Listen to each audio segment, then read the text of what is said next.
kulanti wacan oo wanaagsan daawadayaal idilkiinba meel kastoo aad joogtaan waxaad ku soo dhawaataan qodobada wararka Garmaal TV kooda ugu waaweyn waxaa ka mid ah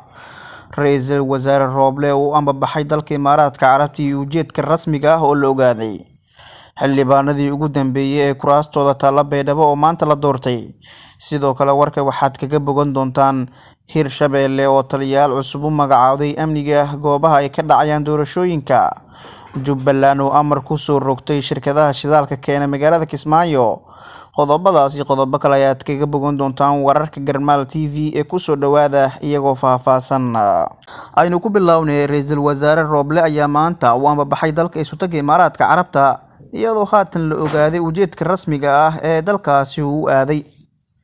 Ra'iisul Wasaaraha Xukuumadda Xilgaarsiinta Soomaaliya Maxamed Xuseen Roble iyo wafdi uu hogaaminayo ayaa maanta waxa ay u ambabaxeen magaalada Abu Dhabi ee caasimadda waddanka Isutaga Imaaraadka Carabta Ra'iisul Wasaare Roble ayaa waxa garoonka diyaaradaha Aadan Cadde ee Muqdisho ka sii sogootiyay ku-xigeenkiisa Mahdi Guuleed Qadar iyo xubno kale oo ka tirsan golaha wasiirada Xukuumadda Xilgaarsiinta Soomaaliya qoraal kooban oo ka soo baxay xafiiska Roble ayaa waxa lagu sheegay in safarka uu la xiriiro xoojinta xiriirka iyo iskaashiga ka dhaxeeya labada dal ee Soomaaliya iyo Imaaraadka Carabta sidoo kale qoraalka ayaa intaas ku sii daraya in Ra'iisul Wasaaraha intuu joogo magaalada Abu Dhabi ee waddanka Isutaga Imaaraadka Carabta uu kulamo gaar ah la qaadan doono madaxda sarsare ee dalkaasi safarka Roble waxa uu ku soo aadayaa xilli xasaasi ah isla markaana ay haatan isayaan madaxweynaha waqtigu ka dhamaaday Maxamed Cabdullaahi Farmaajo oo dowladdiisa xiriirka ay u jartay waddanka Isutaga Imaaraadka Carabta isagoo dhinaca kalena garab ka helaya dowladda Qatar arrimahan oo idil waxay ku soo aadayaan iyadoo dhawaan Ra'iisul Wasaare Roble uu raaligelin uu siiyay dowladda Isutaga Imaaraadka Carabta taas oo la xiriirta lacagtii sanadii 2018 lagu qabtay garoonka Aadan Cadde isagoo u ballan qaaday in dib markaasi loogu celin doono ayna tallaabadaasi dhabaha u xaartay dib u soo nooleynta xiriirkii Muqdisho iyo Abu Dhabi dowladda Isutaga Imaaraadka Carabta ayaa 3 sano ee la soo dhaafay waxa ay ka maqneed saaxadda siyaasadeed ee Soomaaliya iyadoona haatan xeelleerayaasha arrimaha siyaasadda Soomaaliya falanqeeya ay tilmaamayaan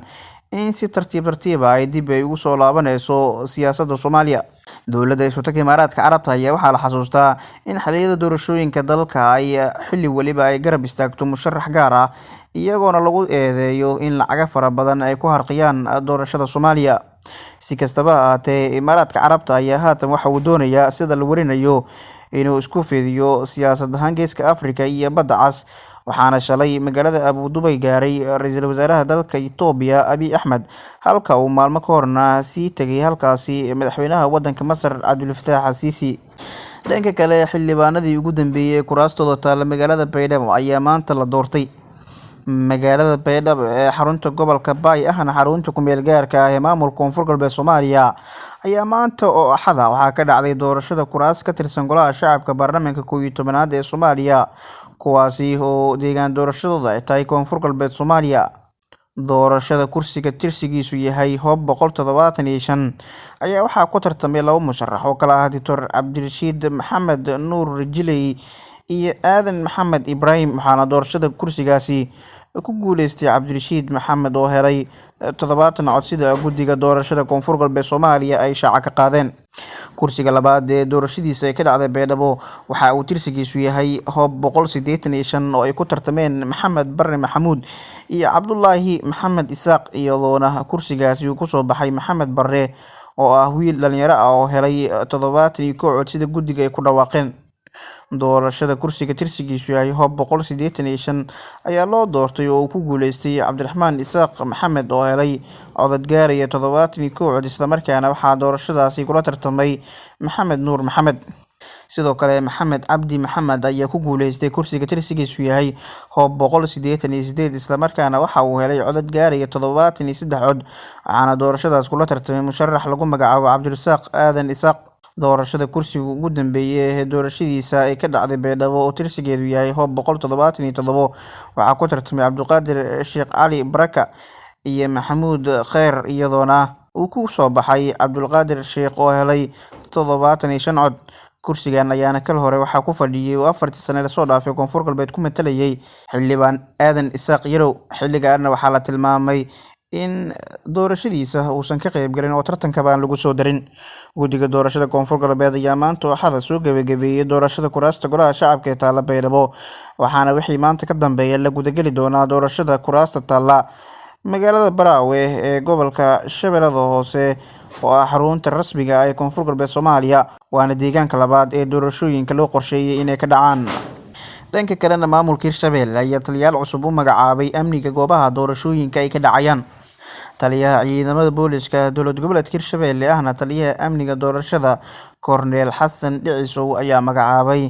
taliyayaasha amniga goobaha doorashada xildhibaanada Golaha Shacabka ay ka dhaceyso ee gobolka Hiiraan iyo Shabeellada Dhexe. Wareegta ka soo baxday xafiiska taliyaha ayaa waxaa taliyaha amniga goobaha doorashada Beledweyne loogu magacaabay laba xidigle Muuse Salaad Weheliye oo horey u soo noqday taliyaha booliska Beledweyne, halka Gaashaanle Mukhtaar Cabdulle Nuur loo magacaabay taliyaha amniga doorashada magaalada Jowhar ee caasimadda dowlad goboleedka Hirshabelle. Ugu dambeyn, taliyaha ciidamada booliska dowlad goboleedka Hirshabelle ahna taliyaha amniga doorashada Korneel Xasan Dhicisow ayaa faray saraakiisha uu magacaabay in si wanaagsan ay u gutaan waajibaadkooda shaqo. Magaalooyinka Beledweyne ee Jowhar ee maamulka Hirshabelle ayaa waxa ay ka mid yihiin goobaha loo asteeyay inay ka dhacaan doorashooyinka Golaha Shacabka Baarlamaanka 11aad ee Soomaaliya, iyadoo labadaasi magaalana amnigooda xilligan aad loo adkeeyay. Magaalada Jowhar ee caasimadda dowlad goboleedka Hirshabelle xilligan waxaa laga soo sheegayaa in si weyn loogu diyaar garoobay doorashada xubnaha Golaha Shacabka Baarlamaanka Soomaaliya, waxaana dhowaan hoolka ay ka dhaceyso doorashada xubnaha Golaha Shacabka ee Hirshabelle gaar ahaan magaalada Jowhar baaritaano xooggan ku sameeyay ciidamada nabad ilaalinta Midowga Afrika ee AMISOM, gaar ahaan kuwa ka socda dalka Burundi. Waxaana la soo sheegayaa in xilligan heegan xooggan ay ku jiraan ciidamada booliska maamulka Hirshabelle oo garab ka helaya kuwa nabad ilaalinta Midowga Afrika ee AMISOM. Waxaana dhanka kale magaalada Beledweyne lasoo warinayaa in xilligan ciidamada maamulka Hirshabelle oo garab ka helaya ciidamada dowladda federaalk Soomaaliya ee geesa halkaasi ay si weyn u sugayaan ammaanka goobaha la filayo in doorashooyinka ay ka dhacaan. Dhanka kalena, Jubbaland ayaa amar waxa ay ku soo rogtay shirkadaha shidaalka geeya magaalada Kismaayo. Wasiirka Wasaaradda Batroolka iyo Macdanta ee dowlad goboleedka Jubbaland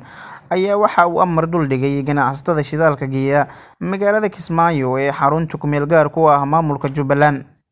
Qoraal ka soo baxay xafiiska Wasiirka Wasaaradda Batroolka dowlad goboleedka Jubbaland Axmed Cabdirasaaq Maxamed Handal oo la ogeysiiyay maareeyaha dekedda Kismaayo